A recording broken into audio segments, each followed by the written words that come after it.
What up, people? Welcome to a monumental edition of the Salty Thoughts of Mike Steph podcast, featuring the one and only Mike Steph, best in the world at what he does. Yes, I am back. I am back with another volume two, and I'm not talking about Jay-Z when I'm talking about my um, standalone stories that I've never told before. My standalone Life and Times of Mike Steph series. Yes, we're going to embark on a yet another story in which I've never told before. I have never even hinted of this. This is part of my evolution as a man. This is part of my oversharing as a newly minted middle-aged man. Yes, the reason why I said today this episode was going to be a monumental episode was not because I'm gracing your screen as I normally do, at least once or twice a week. No, even though that's more than enough reason to entitle it monumental. No. It's a monumental episode because this is the first podcast that I have graced the screen, has graced the airwaves, have graced all of humanity with since I turned the big 5-0. Yes. I know some people would be like, "You're 50 years old?" Yes, I am. You're 50 years old and still do a podcast on your couch? Yes, I do. And you know what? I'm darn proud of it because I have been doing podcasts both in audio form and the video variety for over 7 glorious years. And just that 7 years of me doing that is 1/7 of my life. So I decided that, you know what? Even though I turned the big 5-0, I'm going to continue doing this until I feel like stopping. Not only that, not only that, I said, you know what? If I could be serious for a moment, truthfully, I've been reading a lot lately. Um, I've been reading. I think I'm up to Psalms of the Old Testament, right? And because I'm on a journey of reading the Bible for the first time straight through. Yeah, I know. You probably like, listen, better late than never. Matter of fact, you don't got to get ready if you stay ready. So I read the New Testament first, and now I'm up to the Old Testament. Neither here nor there. Matter of fact, not to just dismiss that. But back to the origin of what I was about to talk about. I have been reading a lot, and one topic has come up consistently in various ways, and that is sharing your testimony, right? Sharing your testimony. Testimony does not have to be one particular thing. Testimony can just be about your life experience. Testimony could be about the things that you've gone through. Testimony can be about the things that you've gone through and you struggle with and you've overcome. Testimony can be about stuff that you haven't overcome yet, and yet you realize you haven't overcome it, and still you rise, right? So I think subconsciously that is what is behind this standalone Life and Times of Mike Steph series that I've embarked on. That was supposed to be a Patreon exclusive, but guess what? Uh, just haven't gotten to the Patreon part yet.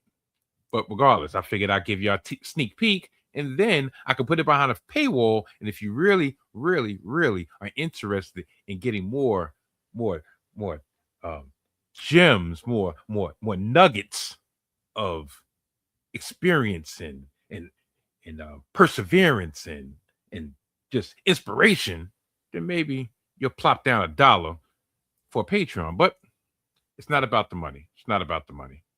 No matter what anybody says, it's not about the money all the time. So I said, you know what? My last my last volume one, part one, I talked about um part of my upbringing, part of my childhood, and the struggles that made me who I am today. The struggles that a lot of people of this current ilk, this current generation, would not know how to overcome. Not overcome, but thrive. Dare I say, not even just survive, but thrive. So, what I started thinking about was I had nothing on top, I had nothing on the agenda for when I was going to drop volume two. And then something happened a couple weeks ago, and I actually made a short video about it. And that was the ESPN layoffs. Bart Scott, but most importantly,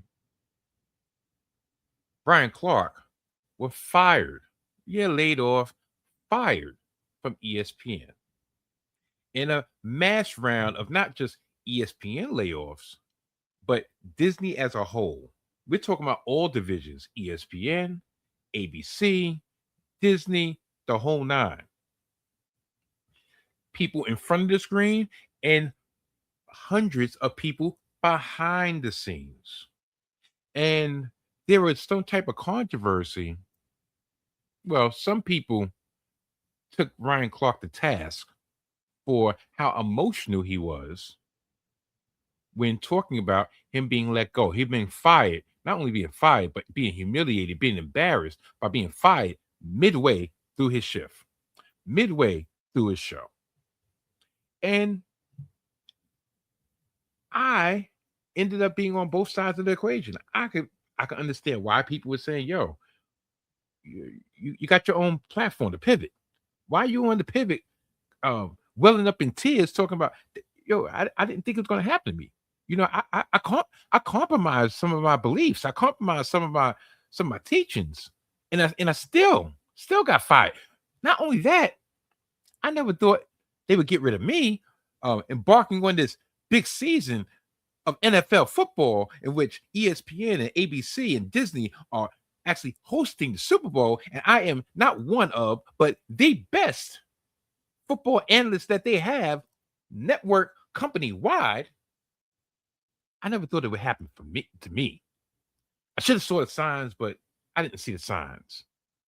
I should have understood that me being outspoken as I am, and people think it just was one instance, but no, it was coming. And I was one of those people like, yo, dude, you didn't see it coming?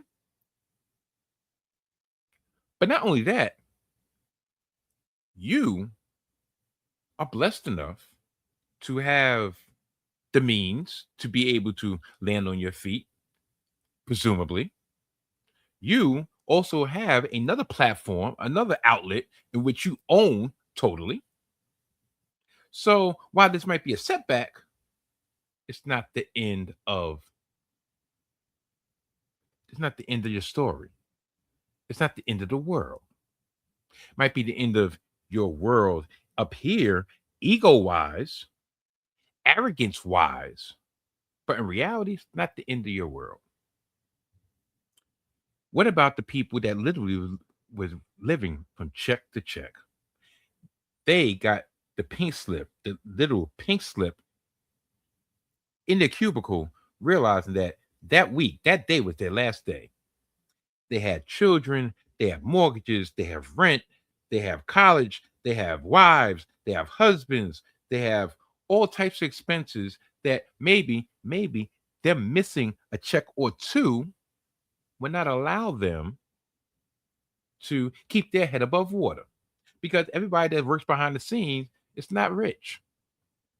I'm privy to that. I'm privy to that information. They might be well off, they might be comfortable, but they also can be 1 month away from hard times. Talking hard times.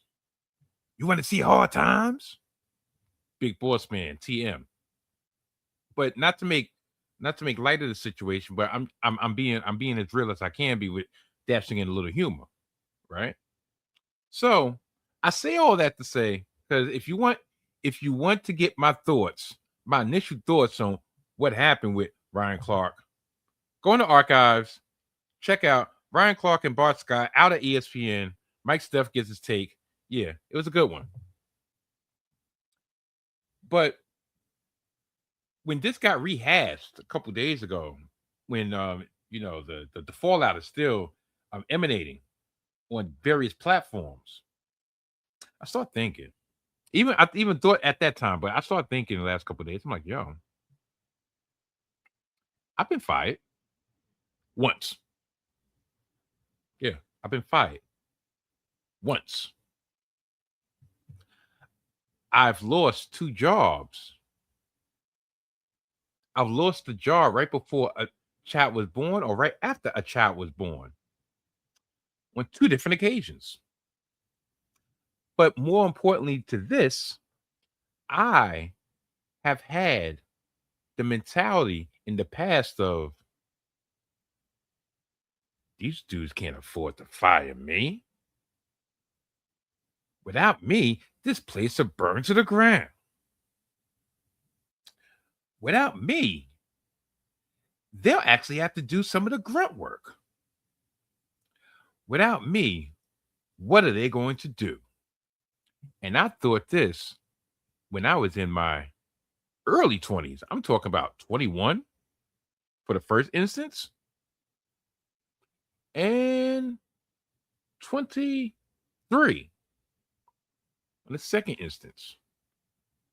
Like, I'm working for $1 million company, no matter how menial my position might have been compared to the bigger realm of things. But I literally had that. I was that delusional thinking they can't fire me. And I walked around like such. So now looking back that I just made 23 years at my current job, in which I realize I am nothing but a number. I realize that I am nothing but a spoke in the wheel. I realize, and this is not the jobs that I'm talking about, but I realize that at the end of the day, the big wheel keeps on turning. Primary keeps on burning, rolling, rolling, rolling on the tracks. But I realize that. So therefore, I do my 8 and skate. I keep it moving. I keep it pushing. And only up until the last couple of years, 4 or 5 years, did I even talk to people off the clock, as in becoming friendly with people off the clock. Trust and believe. 2020 Mike would not be in no group chat. 2020 Mike, yeah, group chat. What's that? Nah, don't. Yeah, you know what? I'm gonna leave you on red. See that dead end right there? That dead end right there, right next to Becky's face, right there. Yeah, that's where you would be. Anyway, I start thinking about that. So that's what this episode is going to be, entitled I Got Fired. Baby on the way. I never saw it coming. That's why I went solo. Went solo in the hind, and I still the same. Now, this thing in the right here. Yeah, right here. Right here. Yep. Right there. That's one of my birthday cards that I received this past week. You can zoom up if you want. I'm not zooming nothing. I'm going to read it for you though. Socially obligatory folded piece of paper for your birthday. You want to know which one of my daughters gave me that one? I'll leave it up. I'll leave it up to y'all to decide and discuss in the comment section. Drop it in the comment section. Then, guys, not dad, guys like you deserve to be celebrated. Yeah. You want to know which you want to know what other child, what other daughter got me that one? That called me a guy, not even father. Not dear father. Hello, mother. Hello, father. I was born in marijuana. A marijuana haze. And then this one you're not gonna be able to see, but I will read on air just to show you the type of love and care that I get from three of my women, the women in my life, out of numerous. And don't get your mind out the gutter. I'm talking about my two daughters and my wife in this instance. I have two grandchildren, two granddaughters. I have a sister. I have a couple nieces. I have other women in my life, in my family. I have a mother-in-law. I have aunts. Anyway, I'm getting way off topic.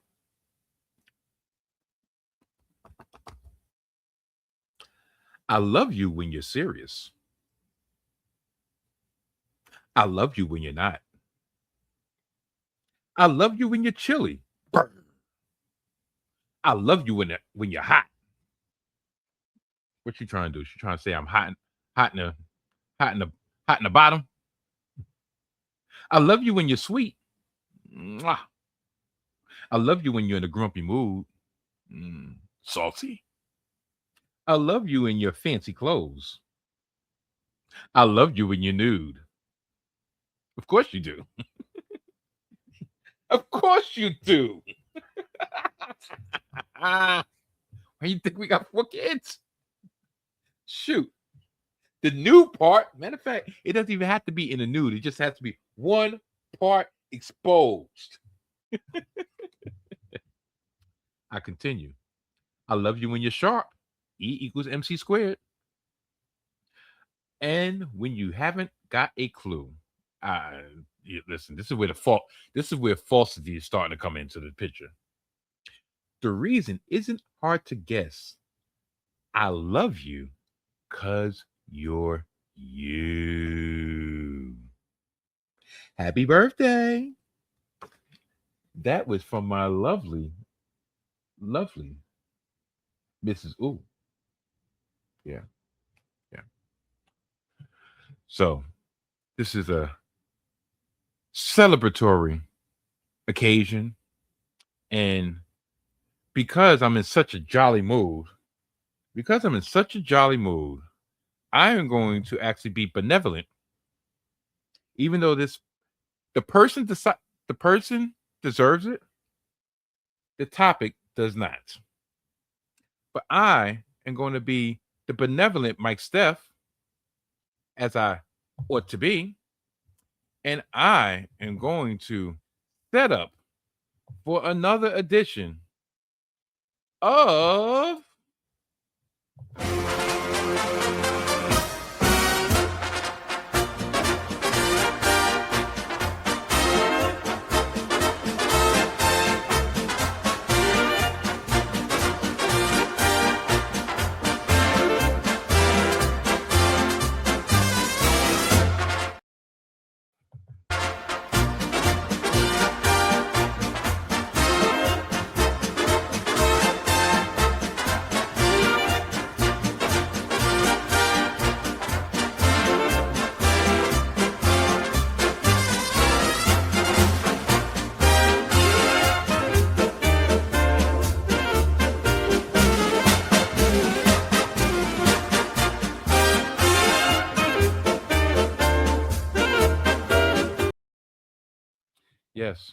yes. Smitty's Corner, presented by 50 pounds less than where we were at probably last year. And that, listen, I'm so proud of my boy. That's why I had to give you the new intro, the new music, new visuals, because he made a point to say, no. Use those videos, use that picture, and use that picture. And you see how he was showing off, right? You see how he was showing off, right? Look. This was the front.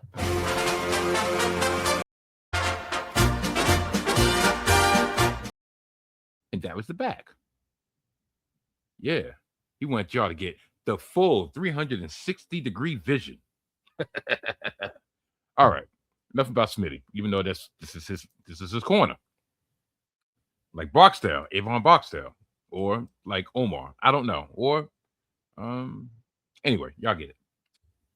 The New York Mets, yes, to me, maybe not record wise, but to me, the New York Mets are still the worst team in baseball. But since the August 3rd trade deadline, in which they jettisoned all the players that had a little bit of, they had just an inkling of talent, Weaver, um, amongst others. Listen, do you think I really keep up with these people? No, I don't. I haven't kept up with the Mets since what, April. Anyway, since the trade deadline on August 3rd, which actually today would be August 10th, since the trade deadline of 7 days ago, the Mets have won 5 out of their last 6 games. They've won 2 consecutive series, and they are now at the record of 52 wins and 67 losses. Yes, still on pace for a 90 loss season. Yes, not only that, they are currently 11 games behind, 11 games back. Not in the division. No. They are 11 games back of the wild card, the third wild card spot. Believe it or not, the Philadelphia Phillies, yes, someone who actually got rid of their manager before the season went down the drain, hold the third wild card spot at a record of 63 wins and 56 losses. Not only that, let's see. The New York Mets are 19 and a half games behind the division leading Atlanta Braves. Now, in news, Bo Bichette, the bus, Bo Bichette, had 5 hits and 11-1 and an 11-1 victory in the series finale against the Pittsburgh Pirates. Sean Manaea struck out 11 in his Mets victory. Now, let's see. I'm trying to get some news on the whim of it. I'm really giving them way more time than they deserve. Bo Bichette went 5 for 5, and this is courtesy of the Associated Press. Bo Bichette went 5 for 5 with a 3-run double and scored 3 times. Louis Robert Jr. homer. Oh shoot, he's back. And drove in 4, and the New York Mets routed the Pittsburgh Pirates 11-1 on Sunday. Sean Manaea pitched 7 strong innings and struck out 11, most by a New York starter this year. Francisco Alvarez went deep, and Jared Young had 3 hits for the last place Mets, who improved to 5-1 on a 9-game road trip following the substantial sell-off ahead of last Monday's trade deadline. Coming off a 9-zip defeat Saturday night, New York turned the tables and out-hit the Pittsburgh Pirates 15-4.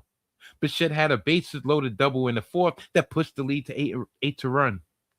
And Robert launched a 2-run shot in the 3rd, and Alvarez homered, leading off the 5th. Manaea allowed only a Jake Magnum home run in the 3rd. The big left-hander gave up 3 hits and walked none. Yeah. Are you happy, Smitty? You see how I give people the opportunity to shine on the Salty Thoughts of Mike Steph? Because when I say the New York Mets didn't deserve none of that, none of it at all, that would be an understatement. But so be it. And that was this week's edition of Smitty's Corner.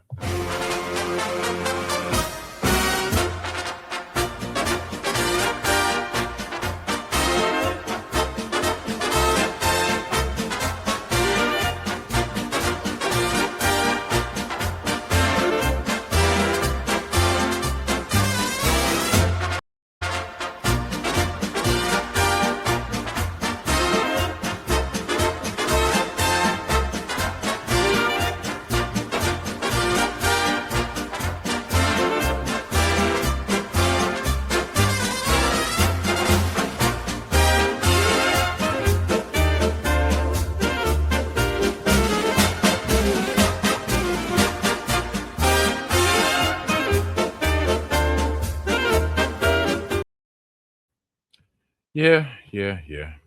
I guess we might as well get to it. Now, the two instances I'm going to be talking about happened. Ooh, one happened about 29 years ago. Wow. That's crazy when you think about it.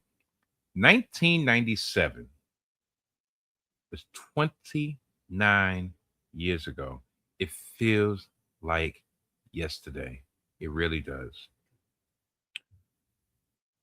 I have been working for Dean and DeLuca, which was it's not even around anymore, which was one of those uppity cafes in the city. I worked at the Rockefeller Center location directly across the street from the Today Show studio, from NBC Studios. And when I say this was my first real job. Yeah, I'll say that's my first real job. I had the obligatory McDonald's job. I worked at the parks department, um, at Prospect Park, at the skating rink, the ice skating rink. Did some volunteer work for stipends, but this was my first real job, right? Got hired uh, before my 20th birthday. I got hired when I was 19, right? And I liked it. I liked it. It was half coffee shop, half cafe. I had plenty of experiences. I came in contact with a lot of celebrities, but I'm never awestruck. I'm never starstruck. I came across Ricky Martin back in '97. Yeah, yeah. I had a coworker of mine. Um, I haven't seen her in probably about 20 years. Yazzie, if you're checking this out, if I decide to make a clip, what up? What's good? Hope everything is well. Um, she was a big Ricky Martin fan. So Ricky Martin comes in. I don't know if he was doing a guest spot in NBC or he was just walking in the neighborhood or whatever. Because like I said, Rockefeller Center is Rockefeller Center. And he comes in and literally she starts being hysterical, crying. And I'm like, whoa, what's the matter? Yazzie, what's the matter?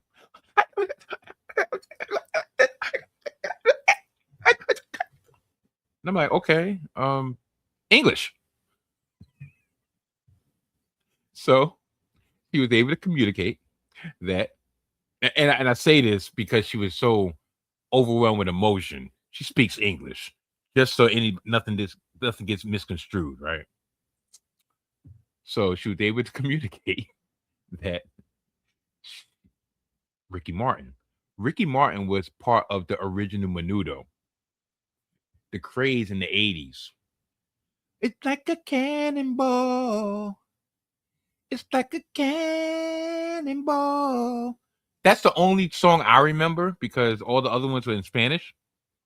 But Menudo was a thing. When people, I'm never going to put them on the same plateau, in the same sphere as Michael Jackson. But when I talk about crazed fan base, Menudo was up there. But the thing about Menudo was there was a lot of members.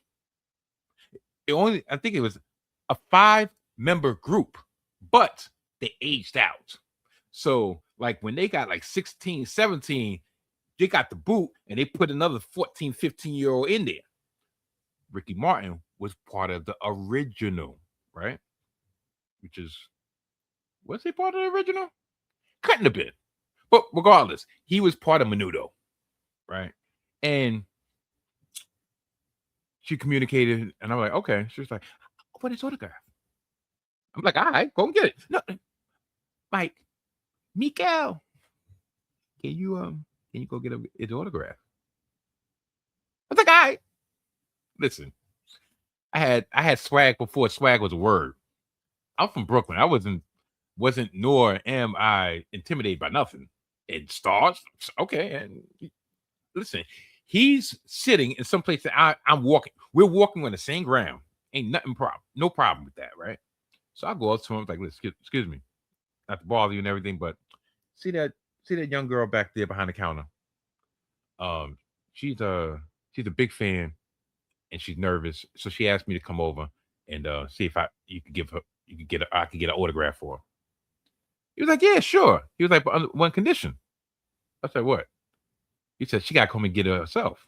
So he wrote it down. He's like, "Yeah, but she gotta come and get it herself." I was like, "All right, I appreciate it." Gave him a handshake. Went back. I was like, she's like, What did he say?" Because she's literally like hiding underneath the counter. I was like, "Yeah, you gotta go over there and get it." She's like, "Really?" I said, "Yeah, go get it." So she went and got it, right? Um, Molly Shannon, she came through Saturday Night Live, especially when she was Saturday Night Live at the time. Superstar, Mary Gallagher, whatever. Yeah, she came through. Sweetheart. Gary Shandling. Gary Shandling came through. Gilbert Godfrey came through, but Gilbert Godfrey was a piece of crap. Yes. Gilbert Godfrey was a piece of crap. He would come in. I think he had his own casting couch or something because he would be with models and stuff. They would be on upstairs and in the table, sipping some cappuccino or whatever. And yeah, he was a piece of crap, literally. Um, just he was so condescending. It was just crazy. But there was like I said, there was numerous more. Anyway, so I worked there for about a year and a half. I worked at the Rockefeller Center location for over a year. Then I finally became a supervisor. Yeah. And after a couple months, they moved me to the Paramount Hotel location in Times Square, which was a way smaller store. But I had more responsibility than I wanted, and probably more responsibility than I knew what to deal with. Right? They sent me over there to get that store in shape. Also, my bro at the time with this assistant manager of Rockefeller Center, and they kind of told me that it was like, they're sending me over there to get that store back in shape.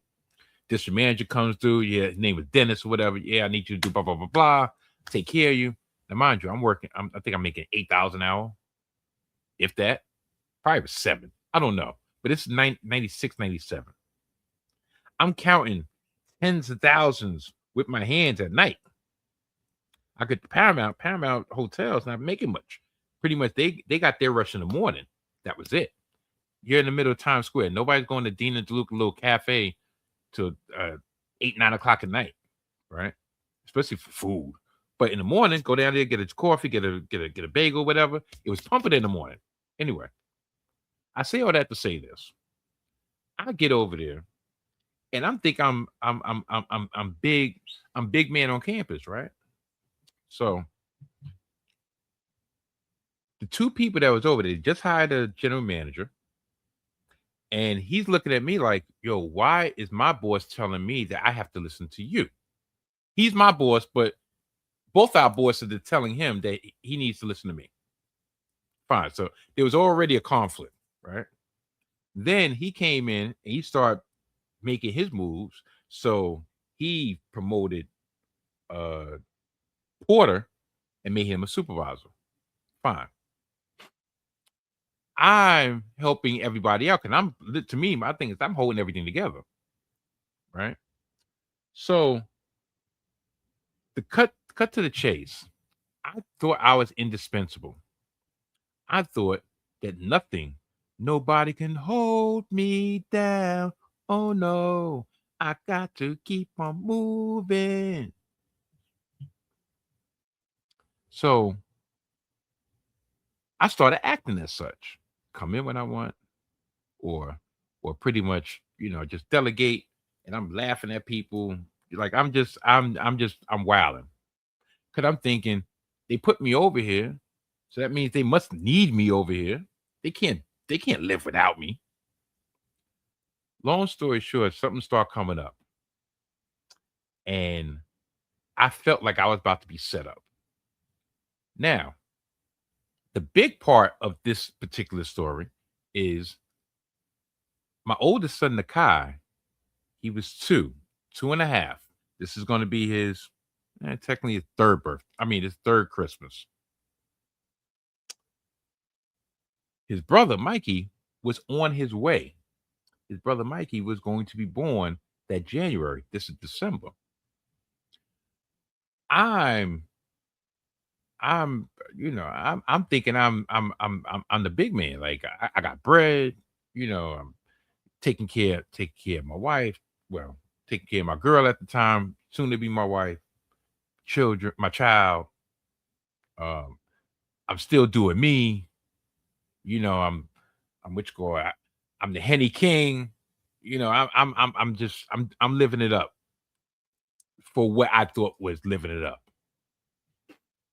Never could fathom that. Oh yeah, next week you won't have no check.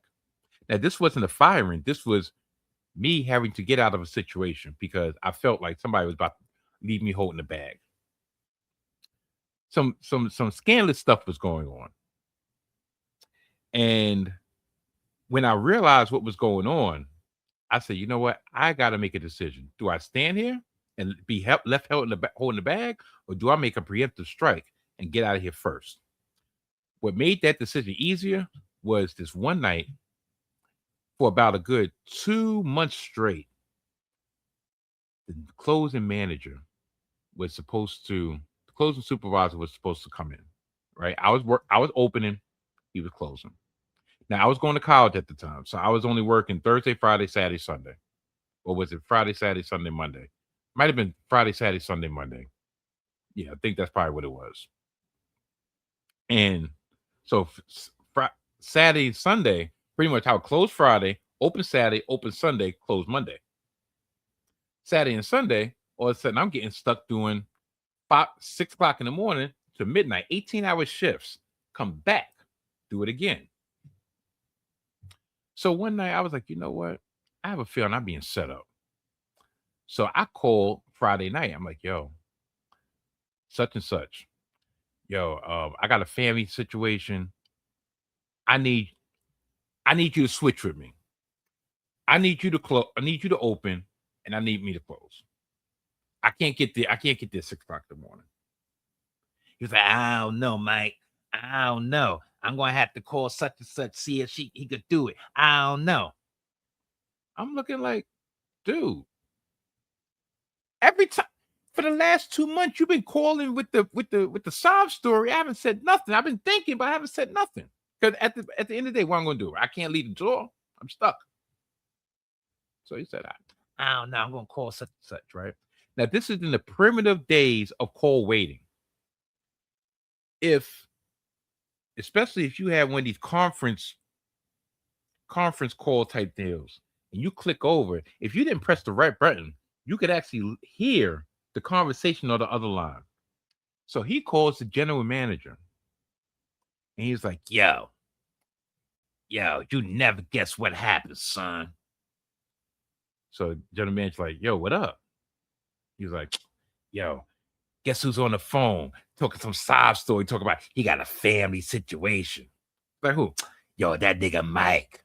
That nigga Mike talking about he can't come in. Can we switch? Yo, I'm about, I know it. I know that nigga lying. No, and when I say he was talking like that, that's exactly how he was talking. I'm on the phone and I'm listening, and I'm on one hand, smoke is coming out my ears. On the other hand, my eyes are welling up like, yo, I've been played for the fool for 2 months. It's right before Christmas. But regardless, to actually hear somebody with their own mouth confirm all your thoughts, it's a hurtful feeling. So guess what happened? So the general manager tells him, yo, D, yo, you gotta do that. He's like, what you talking about? Yo, we've been sticking this nigga for months. He hasn't said nothing. You gotta eat that. Even if he's lying. One time, it's not gonna kill you. He hasn't said nothing. Word.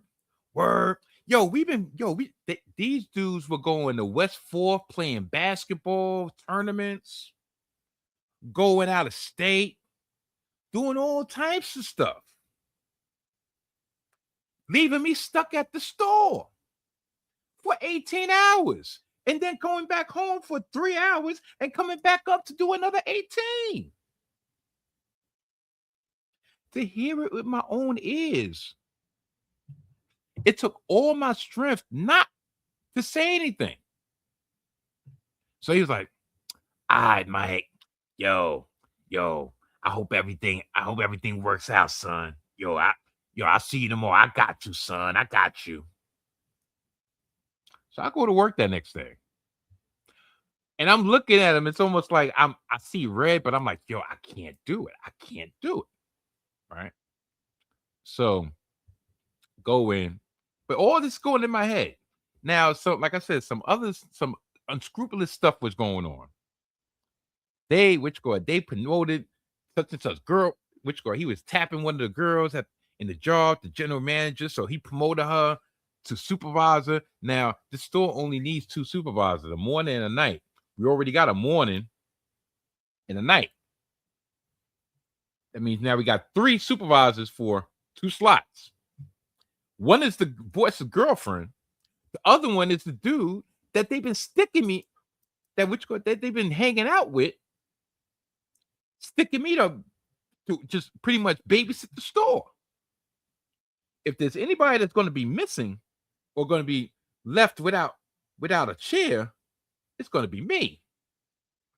Not only that, whatever they were doing, they were trying to set me up. So, all right, guess how we're going to get this extra slot? They're not going to fire him with no cause, but if XYZ is going on, yeah, not only is he gone, it's a wrap. I've always told myself that Mike Steph is smarter than the average bear.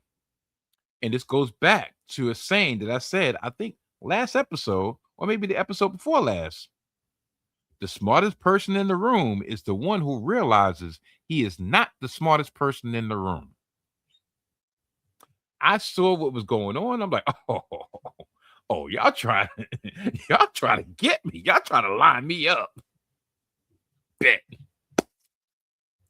So my last night, I'm supposed to be showing the girl how to do all the paperwork and do the deposits and all that other stuff. I was like, okay. So this is how you know they're about to fire you. Or this is how you know they're about to get lined up. The supervisor, especially the one with more tenure, is supposed to handle the deposit. She tells me, oh, such and such wants me to do the deposit and the paperwork. They want you to just, to clean up everything. I'll tell you. Ding, ding, ding, ding, ding, ding, ding. Okay, bet. Now I'm a pro. I know how to close for a minute. Ain't no sweat off my back. So I show her how to do it. She's like, all right, I'm going to be a couple minutes. I got to do it. I was like, all right, no problem. I was like, matter of fact, how about this? Since you are the closing supervisor on record now, and you're doing the deposit, how about you lock up? I done did my part. I done showed you how to do it. You confident in it? Yeah. Okay, fine. She's like, but I don't got the keys. I'm like, you know what? Don't worry about it. Here, take mine. Lock up. I'll get them tomorrow. She was like, really? I'm like, yeah, don't worry about it. Just lock up. Don't worry about it. She was like, okay. She left. I left. At that point, I was like, I can't come back. There's no way I could come back. I got to quit this job. Not only do I have to quit this job, I have to quit this job 2 weeks before Christmas and about a month before my second child is born. And I got about $2,500 stashed in a red box in the crib. And of course, you know what your boy Mike did, right? That $2,500, a big portion of that went for us having a great Christmas that year. I'll get to that part. So what ended up happening was the next day, and this is the time, this is the era of beepers. So I had a beeper, and it's going off. I'm seeing the job number 911, 911, 911, and it took all my strength not to answer that phone. So literally, I abandoned the job. Next week when paychecks came out, I went to get my last check, and the dudes that was trying to line me up, they're like, "Oh, you really came in to get your last check?" I'm like, "Yeah, I worked for it, right?" So so what? Let me get my check. They gave my check. I kept it pushing, right? So, but this is how real it was.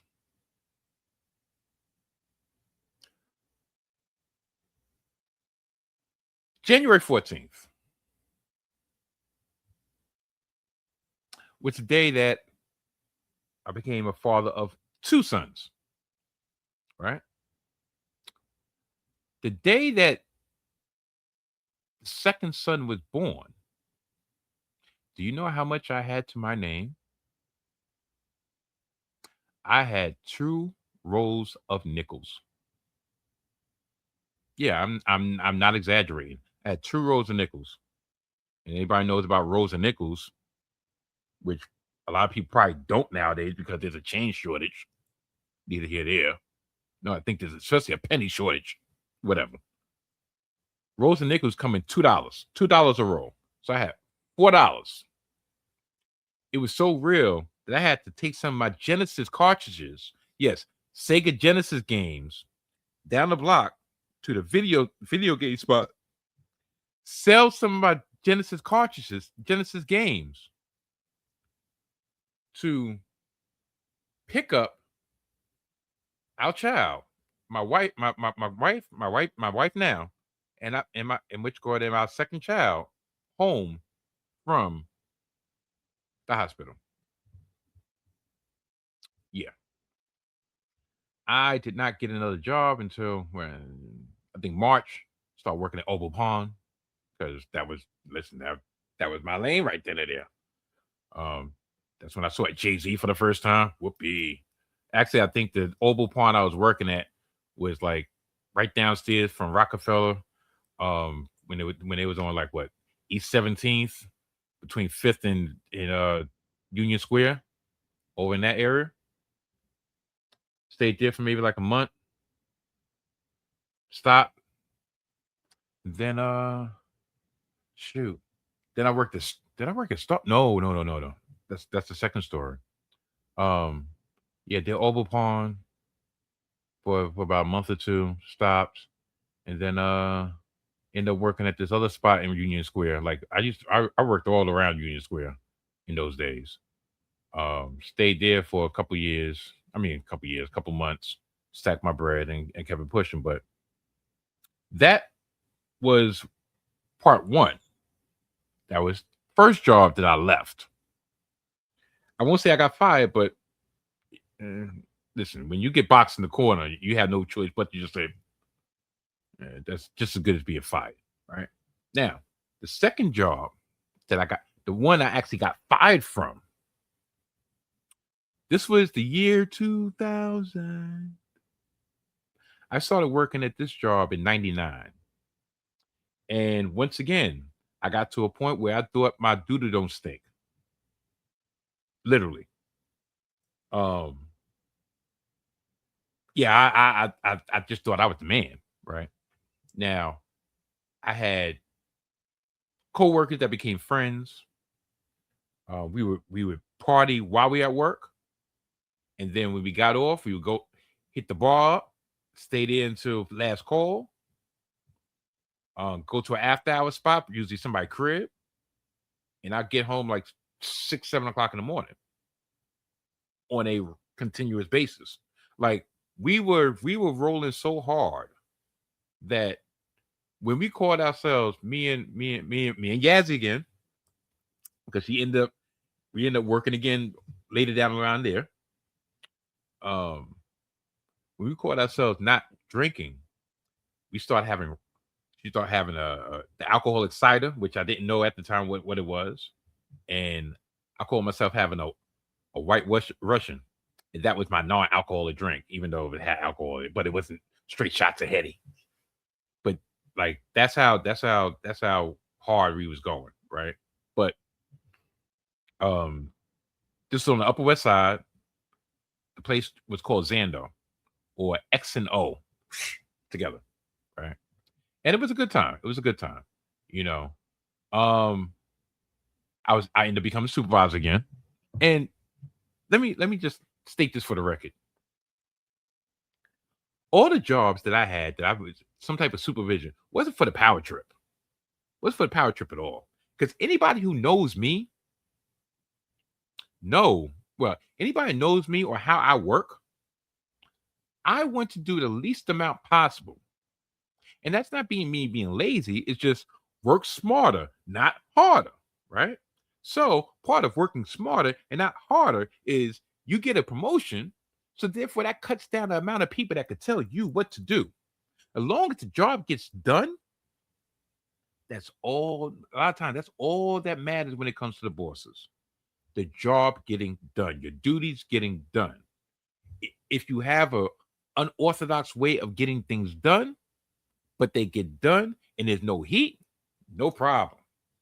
So that's how it was. And unfortunately, at this spot, a lot of the general managers kept on rotating, like a just a revolving door.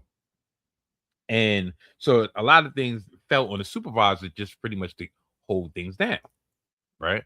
So I worked nights, worked the closing shift with my clique, and we just, we got things done. But in the course of getting things done, there's so many things that probably shouldn't have gone down. Like I think one time there was one Saturday night, there was some underage drinking.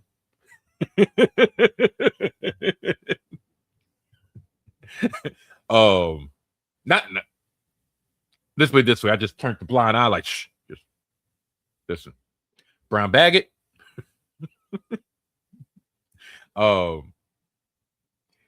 Couple times now. This on the upper west, like I said, this is upper west side. So you got all these privileged kids. They coming down. They go down on Saturday night. They go down. Just upstairs and downstairs. Downstairs, all of a sudden you see a whole billow of smoke just come up. Once again, no harm, no foul. Just keep. And all some of the co-workers were looking at me like, "Yo, Mike, you know what's going on down there? Nah, but you need to go downstairs." I go downstairs. Yo, what y'all doing? Yo, yo. Matter of fact, here, take 50. All right, bet. But yo, y'all keep it up. Y'all gotta. Yeah, I was corrupt. I was corrupt. Anyway, and I know I'm saying this, and y'all probably like, this nigga deserves to get fired. But that had nothing to do with it, right? Anyway, everybody loved me. Fine. So I'll make this one kind of quick. So me and my wife ended up working together on numerous occasions. And then I kind of got her into the coffee/cafe realm. And I trained her, right? So the thing was, because we had children, but this spot, they actually knew we was married. Spot before that, when I first roped her in, we acted like we were just roommates, and then the owner kind of figured out what was going on, but he already knew. So once again, long as the things were getting done, didn't matter. So me and my wife always worked opposite shifts. She worked the morning, and I worked the night. So at this particular spot, I've been there probably about a year, going on a year, and my wife was pregnant with our first daughter. Now, we had well, I wouldn't say unspoken rule, but one of the things was, because I just explained how hard I was going. Pause. But one of the things was, when my daughter was born, all that had to cease. Me coming in 5, 6, 7 o'clock in the morning, that had to cease. And in my mind, I'm like, listen, I can't. I know probably some people are probably like, well, but you got two boys already, you got two sons already, you got two children already, and that I hear that, but and I'm not even going to say this is right, but when it comes to a father, the way a father raises his sons and wants is different than the way a father raises his daughters. So with my sons, don't get it twisted. I was always in the right state of mind in front of them. I always made sure that, listen, all right, it's daddy time. Fine. They never saw me coming staggering or whatever, you know, because the deal was I had to come in had to be in the crib in time to take Nakai to daycare. If my wife had to get up, get dressed, get both of the kids dressed, take him to daycare, and I was still out, it's a problem. But like I said, so I'm thinking in my mind, I'm like, yo, all right, fine. I got my baby girl on the way. Yo, I got to get all this going out my system. I'm 23 at the time. Now I'm about to be 23 with 3 kids. No excuse. Nobody's fault but my own. It's not even fault, but shoot, you act like I wasn't shooting the club up. If I wasn't shooting the club up, maybe things would be differently. But I was shooting the club up. Skate, skate, skate, skate to the wall. Yeah. Now, if it hit the wall, then I went and had the kids. But it wasn't hitting the actual wall. It was hitting a wall. Yeah, you would get the picture. So, but my wife is about, let's say about 6, 7 months pregnant. And she's still working because we need both incomes.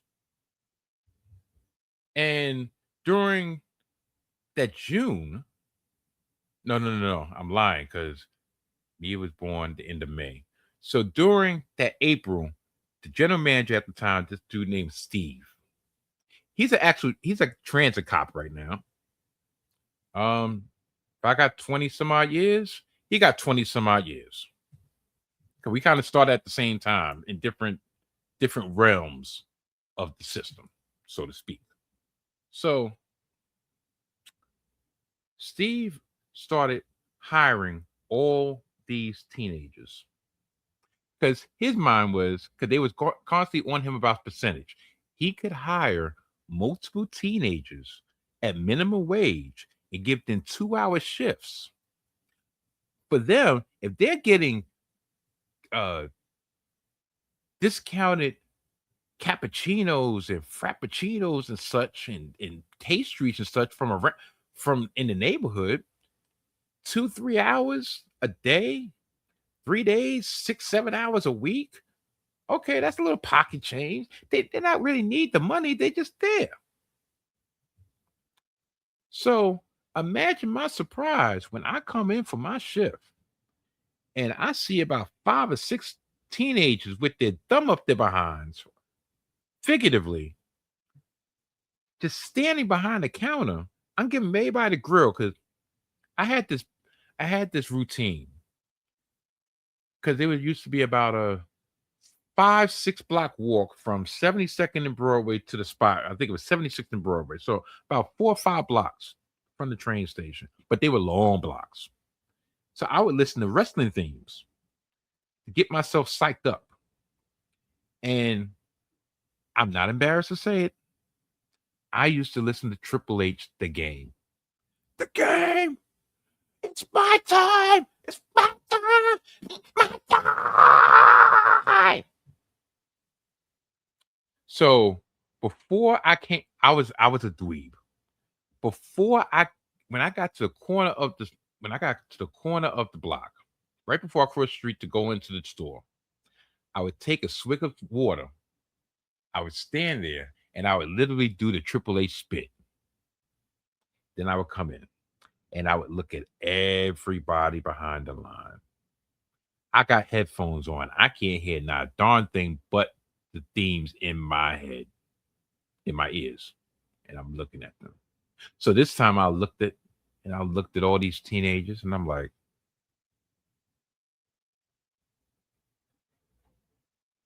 okay.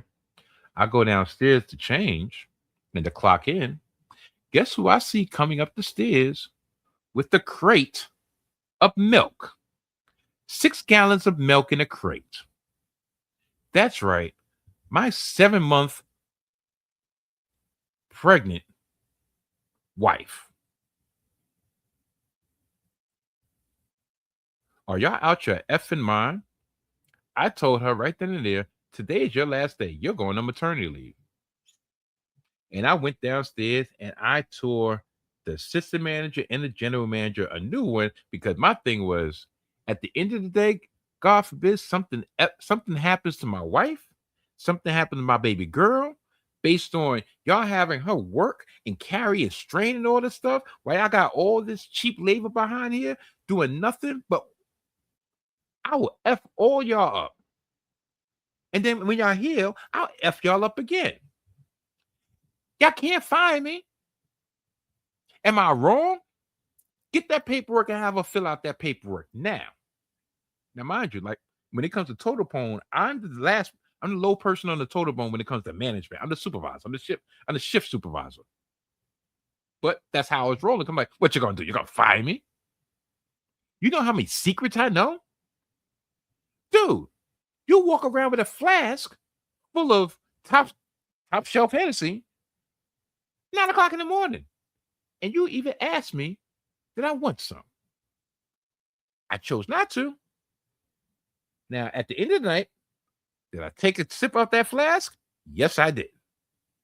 But during the shift, no. I know too much. I know about your escapades. I know what service you're trying to bed. I know everything. So we fast forward. My daughter is born. Now, the assistant manager is actually at my baby shower. I tell them when I get back to work, I'm like, listen, this is what we got to do. This is what I need to do. We have an overabundance of managers and supervisors. I just I'm the only one that has a newborn here. So the shift that I'm available to work, I can't work mornings and I can't work nights. I must work a mid shift. Non-negotiable, at least for the summer until my baby girl gets right. They look at me and they're like, all right. So I look at the schedule. Me, my boy Ediberto, my boy Brad, we're all scheduled 11 to 7 that day, that Wednesday. And because that was going to be the beginning of my new shift, they was only on that shift maybe like one time. We was like, we do one last go out, one last round before I retire and become a girl dad before the term.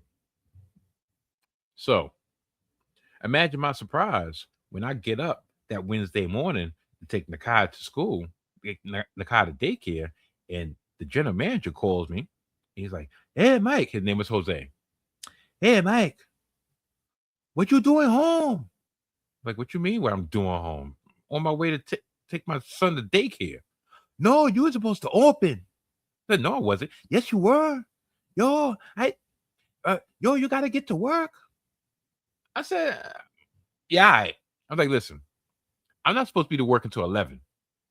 So when I finish taking my son to school and get back home and get myself together, I will get up there. But you got the staff. They're waiting outside. Nobody could go in. The store's supposed to be open an hour ago. Blah blah blah blah. And you could get there faster than I can. Ding ding ding ding ding ding ding. I said okay, and I took my sweet time. When I say I took my sweet time, I took my sweet time. I caught myself trying to be in a rush and took a cab at 10:30 in the 10 o'clock in the morning from Brooklyn to the Upper West Side. Like that was going to save me some time. I got to the store. They had just opened the store 4 hours late. Not only that, you had managers in training, you had corporate there, you had the staff there, and everybody's looking at me like, oh, that's the guy that was supposed to be opening. And he's coming in here at 11 o'clock. My thing is, no, I was on the schedule for 11 o'clock. So imagine my surprise when I go downstairs and I look and I see Mike open, which is 6 o'clock. I knew I'd been set up. Just coincidentally, my manager, Steve, comes right behind me. Mike, what happened? I was like, what the? You know what the happened? And I'm cursing him out, cursing a blue streak. Yo, that's my word. Yo, I should F you up. Da, da, da, da, da, da, da, da, da, da. He was like, yo, but why is it gotta be? I'm like, no, cause y'all listen, y'all really gonna try to really gonna try to play me like this? Y'all should smack the crap out you right now. Like I said, this is my arrogance, this is my ego. Like I could talk to somebody that way and thinking I'm still gonna keep a job. So he's like, Mike, you're not even in uniform. I was like, what the you talk about? I'm not in uniform. Okay. Well, I guess since I'm not in uniform, I might as well go back home, right? He said, okay. I went back home. I'm like, after all this, y'all don't need me. I went home. Imagine my surprise the next day. I get a call because I was supposed to be off the next day. I get a call, which was a Friday. It was Steve. You know what Steve said? Mike, unfortunately, the new district manager, Jamie, when he came in right after you left. And he was like, who's responsible for this? We, oh, our shift manager was supposed to be there. Where is he? Oh, he went home. Did you send him home? No, he said he was going home. Well, tell him to stay home. He's fired. He no longer has a job.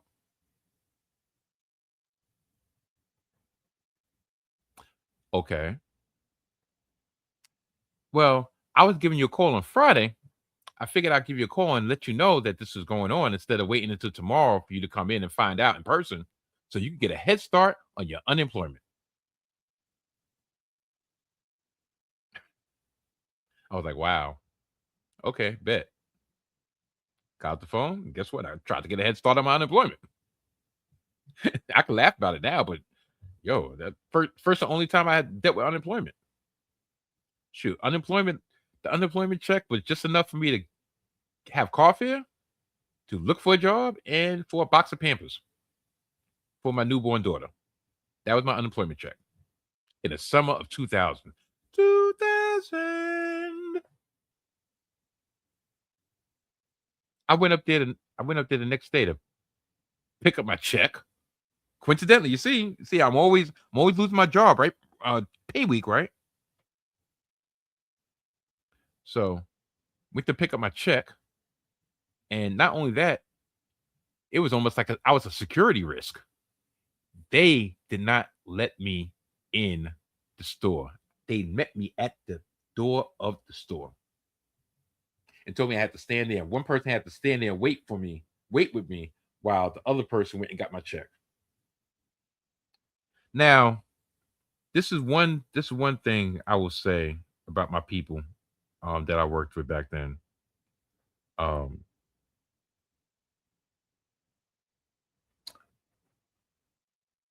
Due to my situation, and I'm not one to ask for handouts, and I'm not one to receive handouts.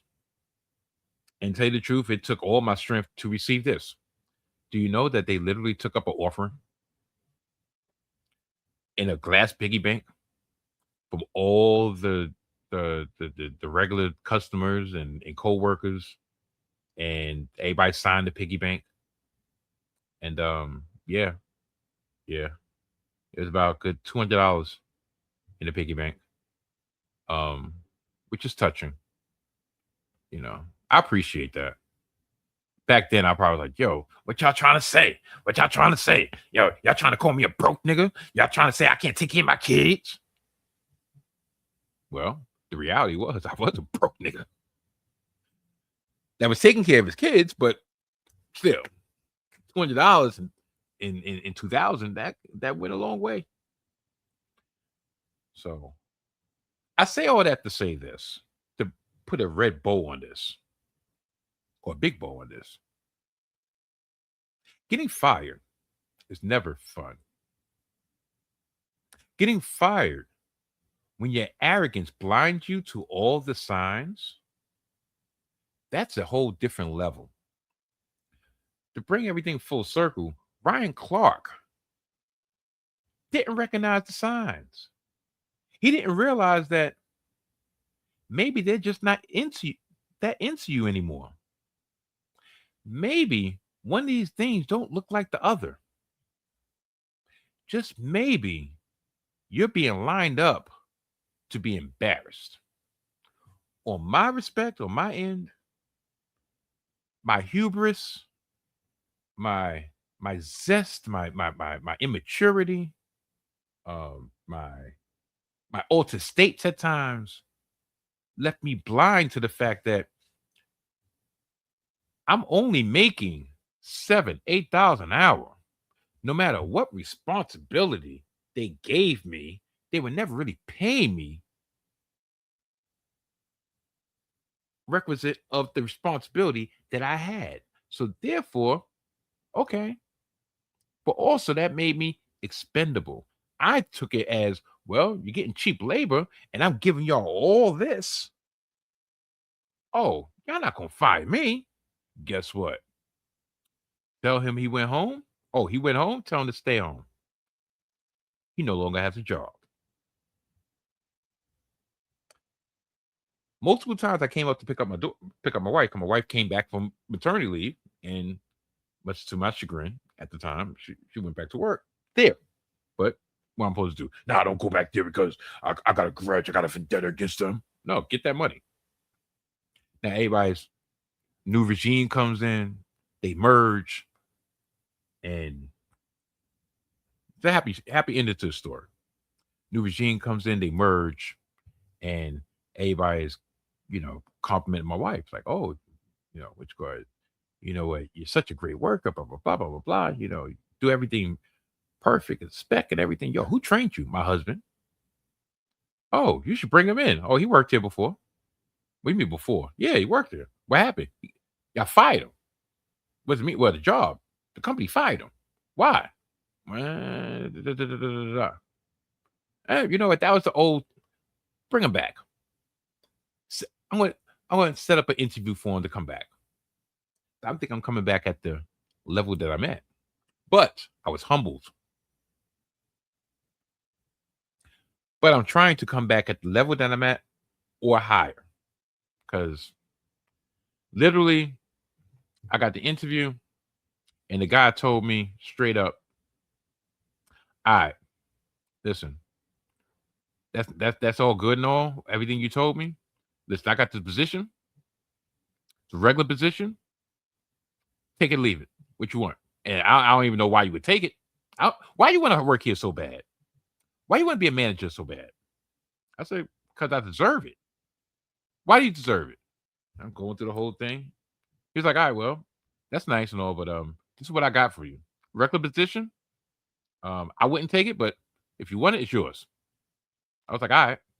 He said, all right, you're not taking it? I'm like, nah, when I start. He looked at me. Like, what you mean when you start? I'm like, you said you're offering me the position. I'm taking it.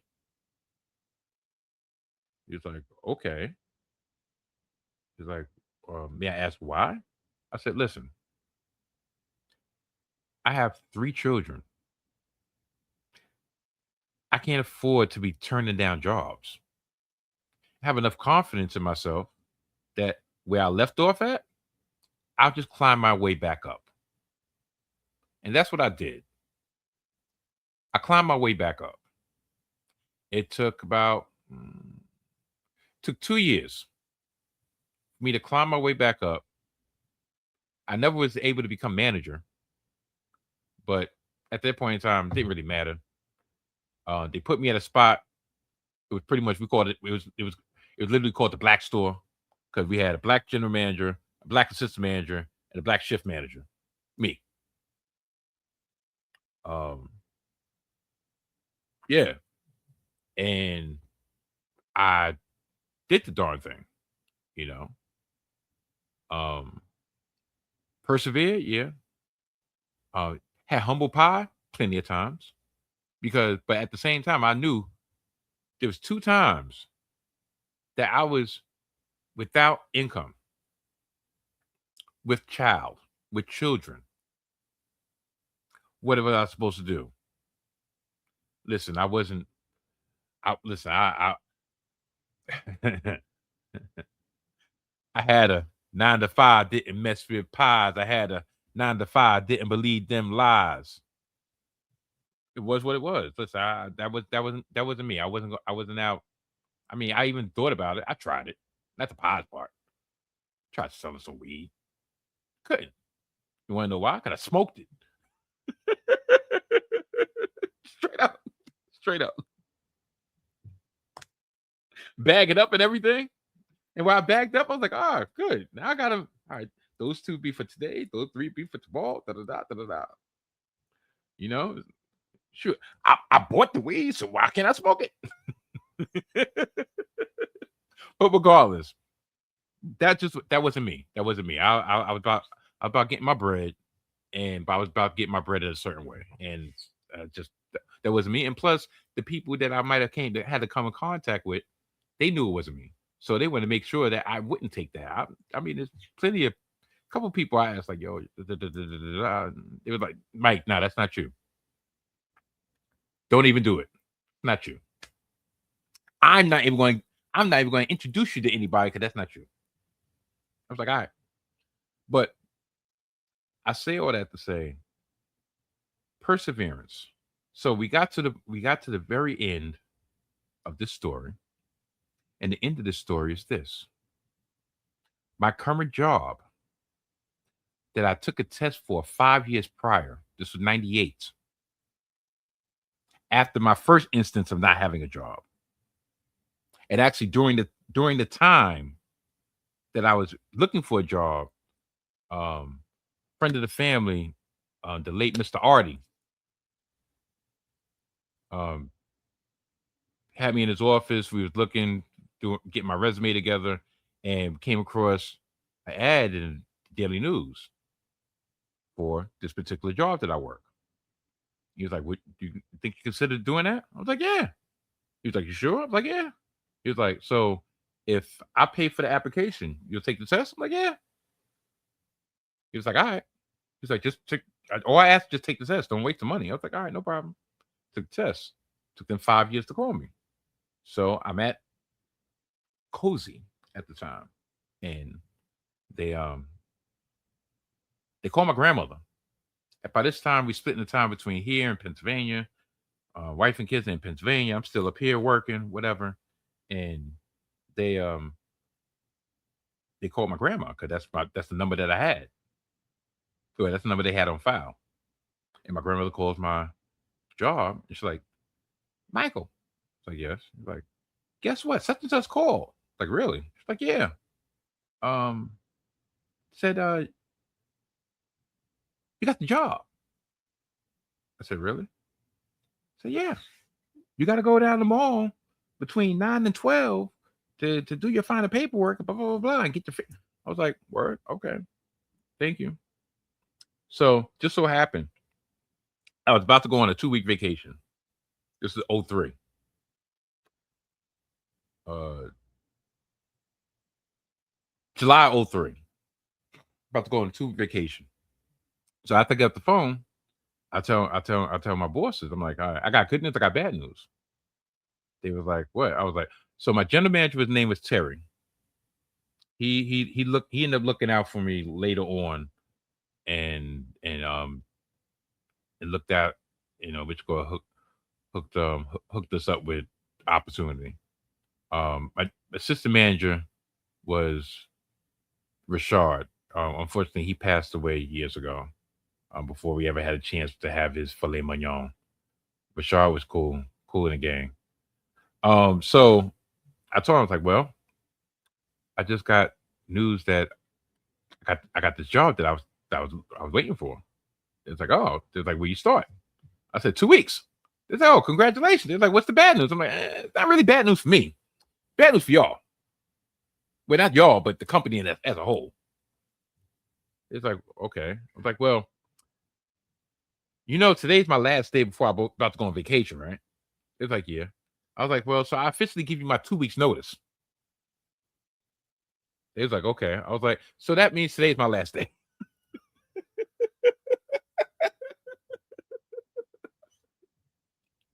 They just looked at me. They start laughing. They start laughing because they knew it wasn't nothing personal against them. And literally, what can you say? I didn't give 2 week notice. I gave them 2 week notice. Just coincided with my 2 week vacation. So I come back to pick up my last check once again. And T, Southwest T. Matter of fact, Suffolk County T.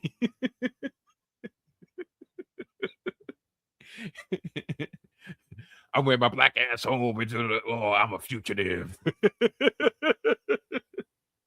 So I come in, I'm like, yo, T, what's good? I was like, yo, I came to get my check.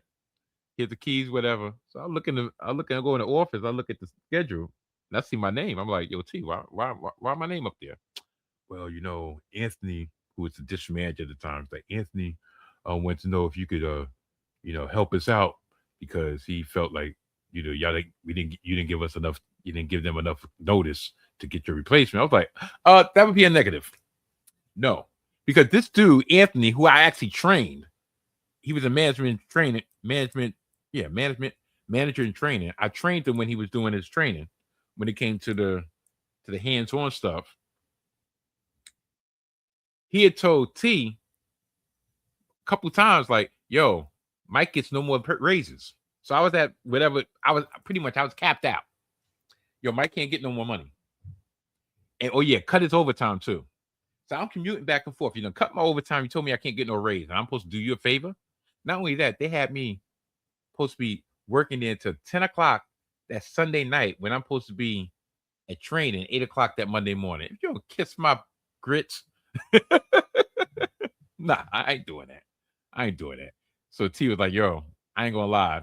I wouldn't do it either. But I had to ask. I was like, well, you asked. And I gave you the answer. So that was it. So yeah, but and 23 years later, I'm where I'm at. And I got less than 5 years left remaining. I got 4 and change remaining before I actually walk into retirement. I don't know. Well, I'm not gonna say I don't know how I'm gonna get there because I know I'm gonna get there. It's gonna be funny because I have a lot of friends that are going to retire before I am, based on my age, and so I'm gonna be like the last man standing, which is crazy, but it is all good. It's all good. It's really all good. See, I told you it was gonna be a happy ending. Um, yeah, the life and times of Mike Steph Volume 2. A little longer than Volume 1, but still doesn't matter. Don't mean a thing if you ain't got the swing. Do I, do I, do I, do I, do I, do I. Now, that has brought us to the end of another edition of the Salty Thoughts of Mike Steph podcast. I'd like to thank each and every one of y'all for making me and this here podcast the one y'all choose to view and the one y'all choose to listen to. Please be on the lookout later on this week for an additional episode focusing on the world of professional wrestling, because I was going to go live Saturday afternoon with this fallout from SmackDown, the CM Punk and the Kevin Owens confrontation, the return of Randy Orton and so forth. And then on my way to work, I'd say, you know what? I don't feel like going live. I feel like listening to music. I feel like relaxing. I don't feel like running my mouth. I feel like actually concentrating on the road for a change. I feel like not talking about wrestling in front of a camera. So I will do one better, and I will give y'all a nice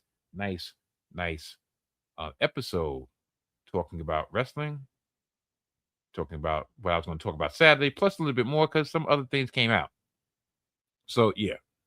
Also, part of the reason why I wasn't really in a wrestling mood was because I am fresh off the heels of this.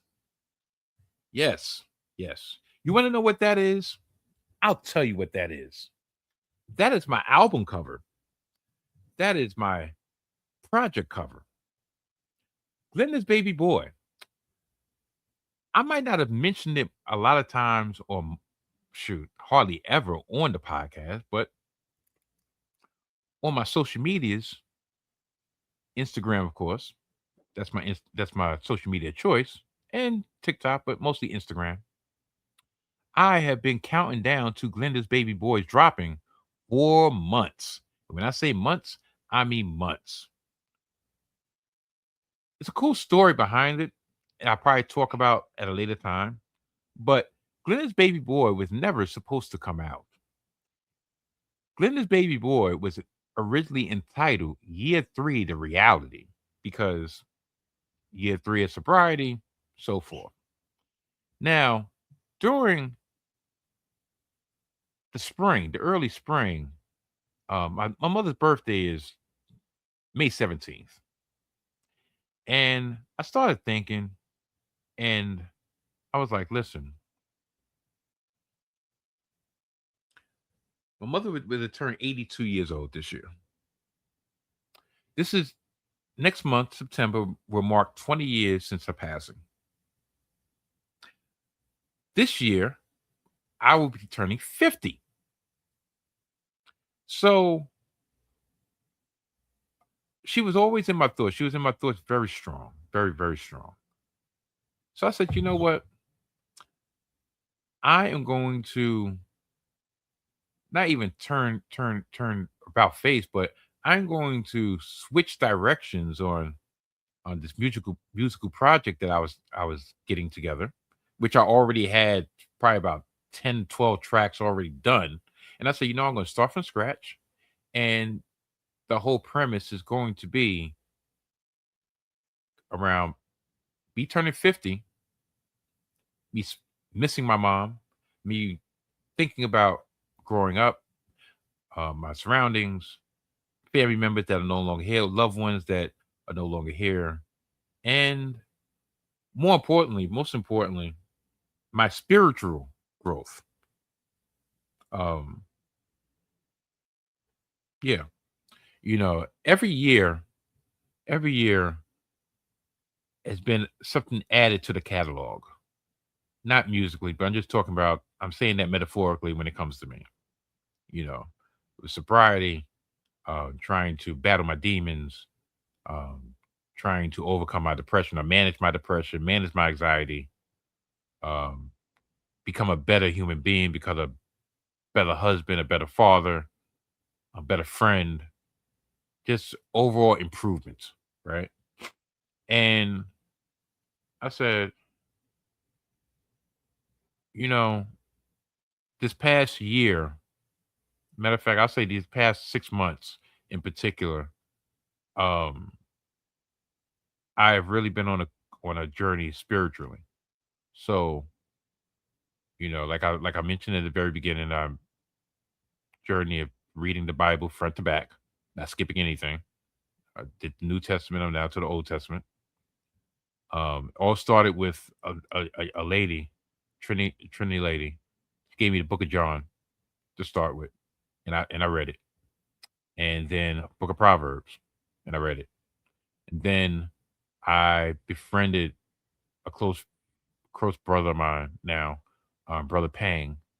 Um, he evangelizes throughout the city, and I met him at my place of business, my work location, and for some reason, not even some reason, because Jesus brought him into my life for to bring me closer to him,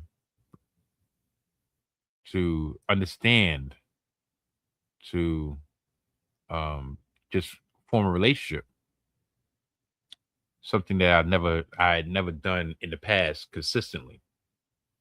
And through that process, you know, um I it's just been a journey. And over the summer I got saved. Well, I got baptized. I got saved and I got baptized.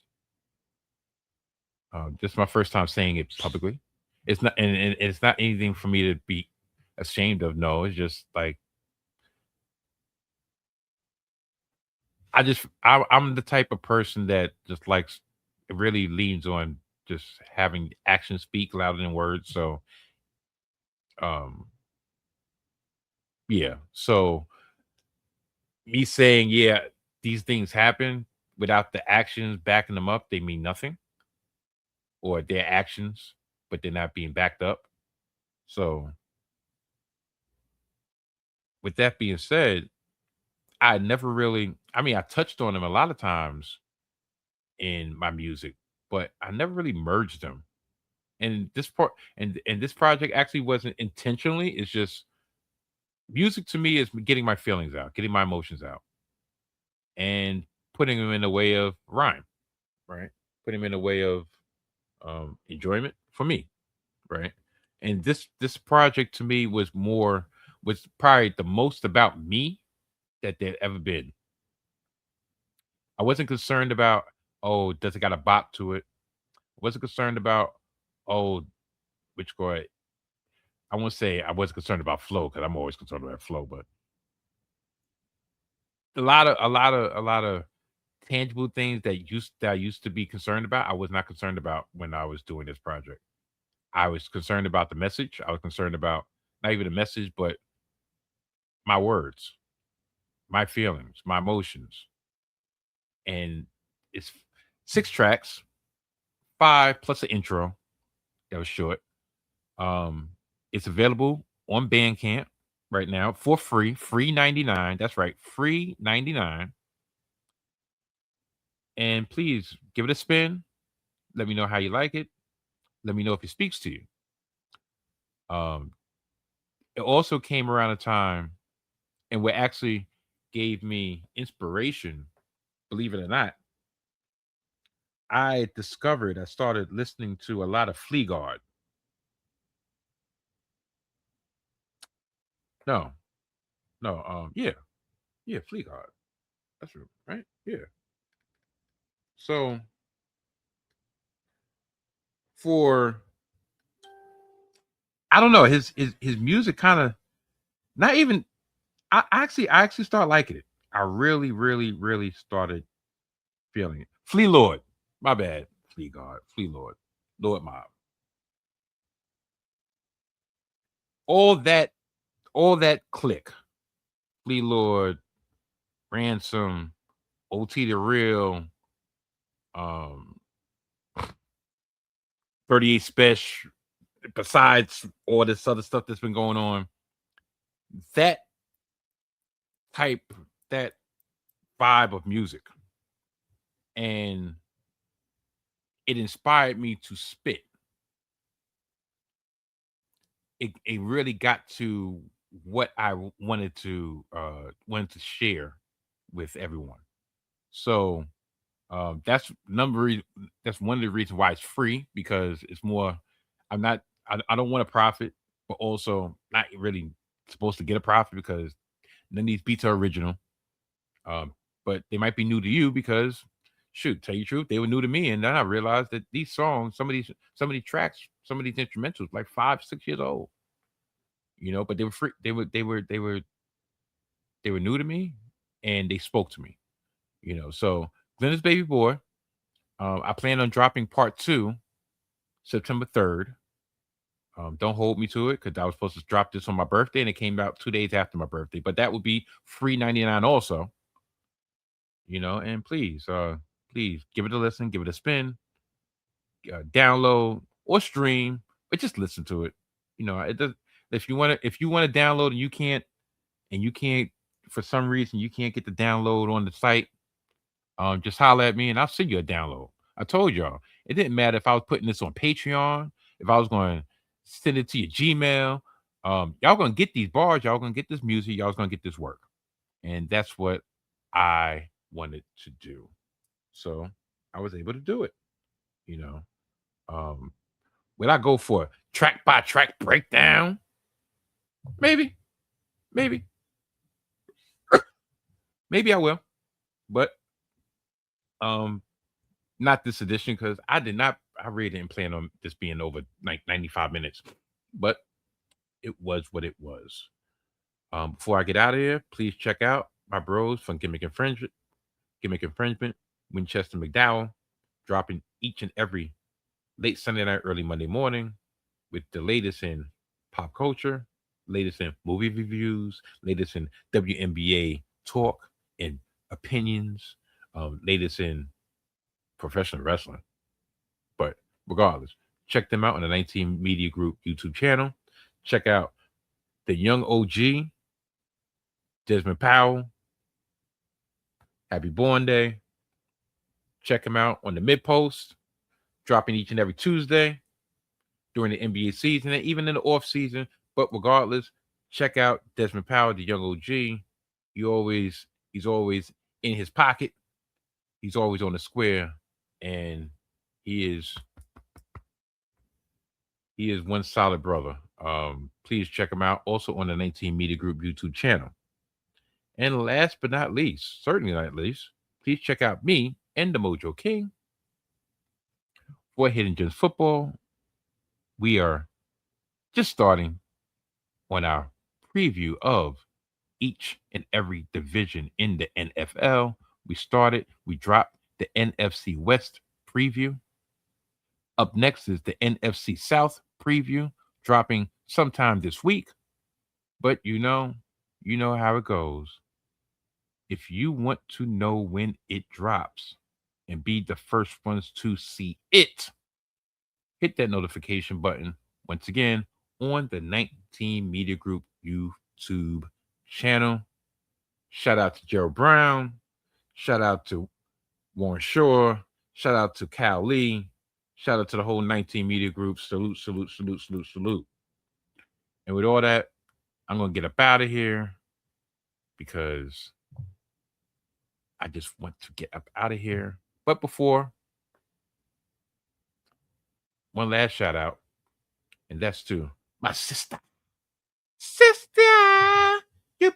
No, can't sing that, but she gets it. If you are seeing this video, you're probably a woman who does everything for everybody. And the last thing that you should be stressed about is your hair. I'm Whitney Page, Sister Locks consultant and interlocking extraordinaire based in New Jersey, now accepting new clients. So who am I for? I'm for the professionals. I'm for the moms. I'm for the entrepreneurs. This transformation is for you if you're looking for a get up and go, hassle-free process that offers better manageability for your natural hair.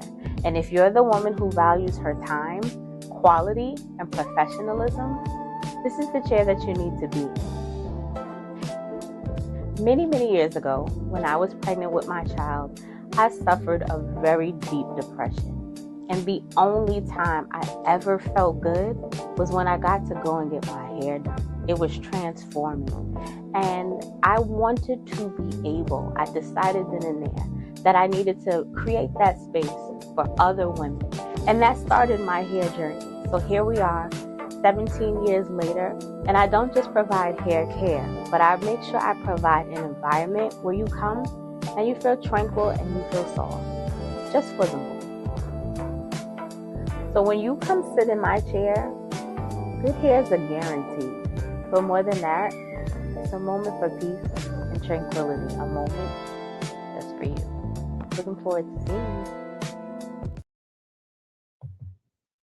Please check out Whitney Page, Locks of Love, Instagram, YouTube, Bayonne, New Jersey's own, Locks of Love. Link will be in the description. And I'm going to get out of here because I'm getting tired. Y'all really don't understand how lucky y'all are to get this episode. Because I was laying on this couch and I gave myself 3 times to tell myself, nah, I ain't doing that. Nah, I ain't doing that. Nah, I ain't doing that. And guess what? I end up doing it. So with all that being said, I'm going to get up out of here. Peace, soul, and love. Yeah, y'all get it.